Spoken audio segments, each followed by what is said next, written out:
In letter F, we're once again dealing with an infinite series in sigma notation, and we can tell it's an infinite series because the top of the top of sigma tells you to just go to infinity, which means you're never stopping, and that's what tips us off that we're going to have to use our same formula, a sub 1 over 1 minus r.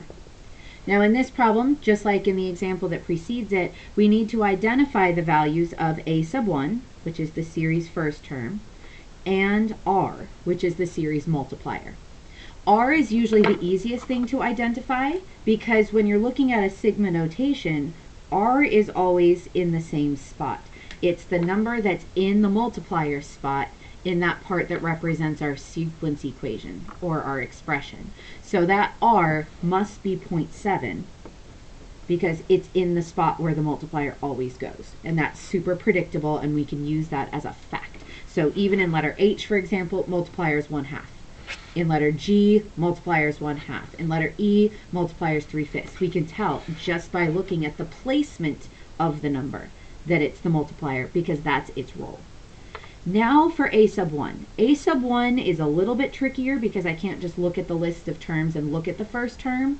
But in the previous video, we talked about the idea that a sub 1 is just whatever you get when you plug 1, the starter value, into the expression where n goes. So I could actually figure out 3 times 0.7 to the power of 1 minus 1, and that would give me the first term that I need. So if I do this math here, 1 minus 1 is 0. 0.7 to the power of 0 is going to be 1. 1 times 3 is going to be 3. So that tips me off that the first term is simply going to be 3. That's the number I can use in the formula for a sub 1.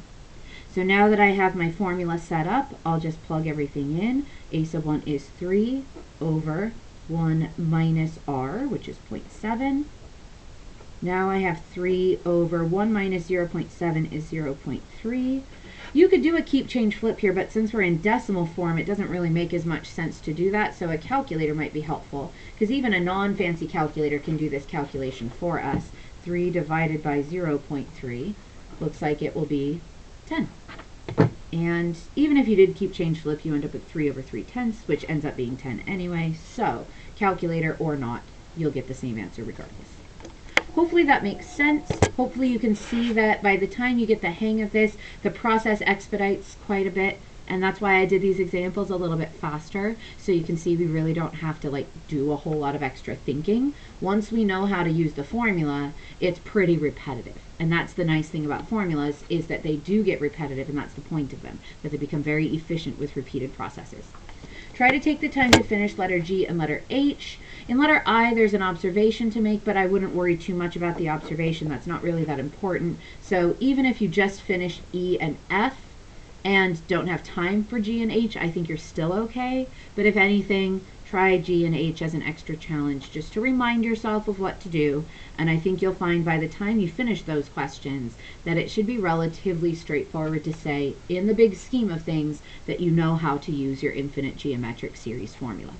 Finally, as we wrap up this lesson, do take some time to ensure that you have some notes written that summarize all of the formulas we've learned so far, since they are all quite different. The arithmetic formula looks very different from the geometric formulas, and even within the geometric family, the finite versus arithmetic formulas have some small differences. So just make sure you have and can continue to look at these formulas in one cohesive spot, so that as we start the next lessons, which start to kind of combine all of our formulas, you'll have one singular place where you can look for reference.